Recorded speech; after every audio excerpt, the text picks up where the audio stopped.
అందరికీ నమస్కారం. గత ఈ నెల 25వ తారీఖున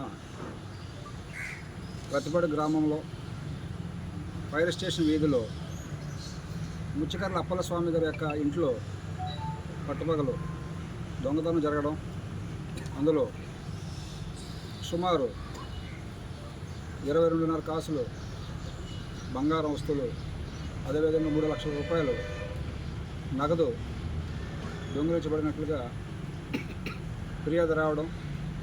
ఆ ఫిర్యాదుపై కేసు నమోదు చేసి జిల్లా ఎస్పీ గారి యొక్క ఆదేశాల మేరకు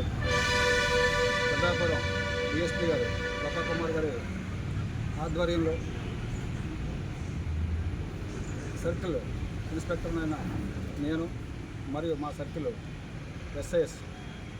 ఏలేశ్వరం ఎస్ఐ సతీష్, రౌతులపూడి ఎస్ఐ, అదేవిధంగా ప్రతిపాడు ఎస్ఐ వారి సిబ్బంది అంతా కూడా దీనిని ప్రతిష్టాత్మకంగా తీసుకుని